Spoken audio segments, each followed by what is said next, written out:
Iran एक मर्तबा फिर पाकिस्तान ईरान गैस पाइपलाइन को तामीर करने पर रजामंद है और इस सिलसिले में कोशिशें तेज करना चाहता है।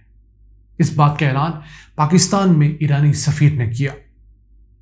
2775 किलोमीटर तवील ये पाइपलाइन दुनिया की सबसे बड़ी गैस फील्ड, जिसे साउथ पारस गैस फील्ड कहते हैं, वहां से गैस पाकिस्तान में पहुंचाएगी। इस गैस पाइपलाइन के जरिए पाकिस्तान में मौजूद गैस की 20% लोड शेडिंग खत्म हो जाएगी, जिससे मुस्तकबिल में बढ़ाकर 55% भी किया जा सकता है। अस्सलाम वालेकुम व्यूअर्स, मैं हूं आपका मेजबान Abdul Rahman. Iran Pakistan gas pipeline, इसे कंसीव तो 1955 में किया गया था, लेकिन पाकिस्तान में 1952 में पहली बड़ी गैस की डिस्कवरी सुई के मुकाम पर हुई। फिर इस गैस पाइपलाइन की ज़रूरत महसूस नहीं हुई। 1995 में जाकर जब हमें लगा कि मुल्क में इंडस्ट्रियलाइजेशन ज़्यादा हो गई है, गैस कम पड़ रही है, तो एक दफ़ा इसकी बातें दोबारा शुरू हुई। 1999 में जाकर इंडिया ने इस गैस पाइपलाइन का हिस्सा बनने का ऐलान किया, लेकिन फिर यकायक 2008 में अमेरिका के प्रेशर पर और एक न्यूक्लियर डील के बाद इससे इंडिया निकल गया। पाकिस्तान और ईरान ने 11 मार्च सन 2013 को दोनों ममालिक के सुदूर की जानिब, यहाँ से आसिफ जरदारी और वहाँ से अहमदी नैयाद की तरफ से इस गैस पाइपलाइन की कंस्ट्रक्शन का बाकायदा आगाज़ किया गया, जिसने 22 महीने बाद यानी तकरीबन दिसंबर सन 2014 में गैस मुहैया करनी थी। लेकिन उस दौरान हुकूमत बदल गई, नून लीग की हुकूमत आई, तो उस वक्त के वजीर पेट्रोलियम शाहिद खाकान अब्बासी ने 25 फरवरी सन 2014 को ये ऐलान किया कि आलमी पाबंदियों की वजह से पाकिस्तान इस गैस पाइपलाइन को नहीं बनाना चाहता, और उसी वजह से आज तक ये गैस पाइपलाइन नहीं बनी। क्यों? इस गैस पाइपलाइन के जरिए जो गैस आनी है उसकी पेमेंट किस तरह की जाएगी, ये तरीका तय नहीं हो पा रहा। एक ही रास्ता बचता है कि दोनों मालिक आपस में बार्टर डील करें, यानी अशिया की तिजारत करें बजाय बैंक्स को इन्वॉल्व करने के, क्योंकि यूएन सेक्शन के तहत हम किसी बैंक के जरिए उनको पेमेंट नहीं कर सकते। लेकिन अगर हम चीज़ों के तबादले की बात करें, इसको बार्टर ट्रेड भी कहते हैं, तो ईरान से हम चीज़ें ज़्यादा ले रहे हैं और ईरान हमसे कम लेता है। फिर हम किस तरह चीज़ें देंगे, इसके अंदर बहुत आसान हल हो सकता है, जैसे एलपीजी गैस के सिलसिले में किया जा रहा है। पाकिस्तान ईरान का बाकायदा मुआहदा भी हुआ है कि एलपीजी हम उनसे बार्टर लेंगे, यानी वो हमें एलपीजी गैस देंगे बाउजर्स की शक्ल में, हम उन्हें उसके बदले में चावल, किन्नू और फ्रूट्स वगैरह दिया करेंगे। इसी तरह इस मैदान में भी हो सकता है कि पाकिस्तान उनसे गैस लेंगे, उनके पास गैस वाफर मौजूद है, और जिस गैस फील्ड से इन्होंने हमें गैस देनी है ये दुनिया की सबसे बड़ी गैस फील्ड है। ये 1800 ट्रिलियन क्यूबिक फीट ज़खायर रखती है गैस के, जो कि बहराए अरब में है, और इस गैस फील्ड के ऊपर 2 ममालिक का हक है। बड़ा हिस्सा कतर की टेरिटरी में आता है, जो कि 2 हिस्से होते हैं, यानी कि 2/3। एक हिस्सा जो है वो ईरान की टेरिटरी में आता है। तो ईरान के हिस्से में जो गैस आती है वह 500 ट्रिलियन क्यूबिक फीट गैस है, जबकि कतर के हिस्से में 1300 ट्रिलियन क्यूबिक फीट गैस के ज़खायर आते हैं।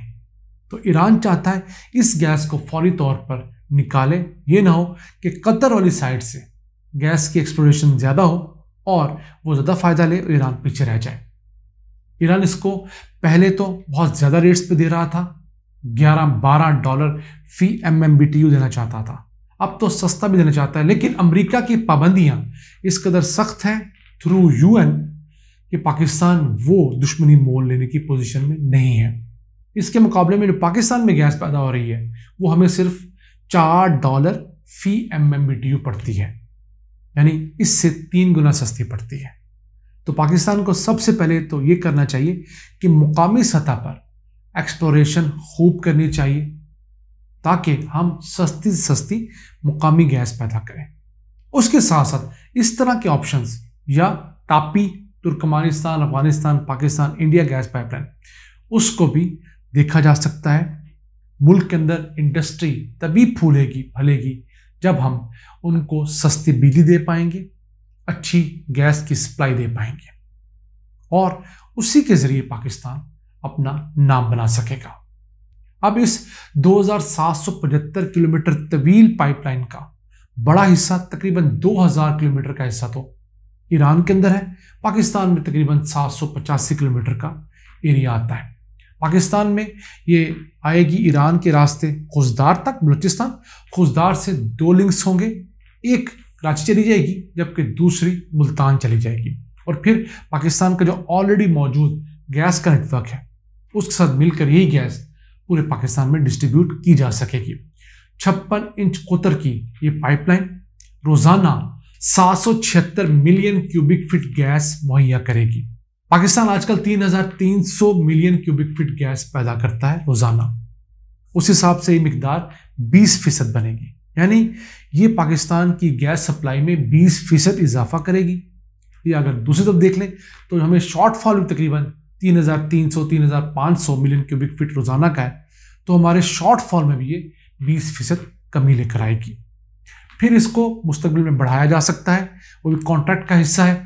इसे फिलहाल 776 मिलियन से बढ़ाकर 1.9 ट्रिलियन क्यूबिक फीट गैस किया जा सकता है। यानी पाकिस्तान की जितनी रोजाना की प्रोडक्शन है उसका 55% इस सोर्स से हम हासिल कर सकते हैं। तो एक वायबल सोल्यूशन तो है, लेकिन प्रॉब्लम फिर वही है, अमेरिका की पाबंदियां और मोड ऑफ पेमेंट क्या है। अब इस सिलसिले में ईरान को सोचना चाहिए कि उन्हें ज़रूरत ज़्यादा है, और फिर मैकेनिज्म उन्हें इवॉल्व करना चाहिए, क्योंकि ईरान हमसे बहुत थोड़ी अशिया लेता है। कुल मिलाकर पाकिस्तान से ईरान 5 अशिया खरीदता है, जबकि हम ईरान से कोई 500 मुख्तलिफ आइटम्स खरीदते हैं स्मगलिंग के रास्ते। पेट्रोल है, डीजल है, कुकिंग ऑयल है। आपने अब तो आम दुकानों में पड़े हुए छोटे छोटे बच्चों के केक्स, चॉकलेट्स देखी होंगी। बेतहाशा चीज़ें ईरान हमें तो बेच लेता है, लेकिन हमसे खरीदता नहीं है। तो हमारे पास भी बहुत कुछ है, हम बता चुके हैं, वो ईरान खुद भी ले सकता है और फिर हमसे लेकर उसे सेंट्रल एशिया के मालिक को भी दे सकता है, अगर उसने अपना ये प्रोडक्ट वायबल करना है। और ये सिर्फ 22 माह यानी कि 2 साल से भी कम अरसे में ये बन सकता है। नाज़रीन, आज के लिए इतना ही। मुझे उम्मीद है कि आपको हमारी एपिसोड पसंद आई होगी। अपने मेज़बान अब्दुल रहमान को इजाज़त दीजिए। अल्लाह के बाद।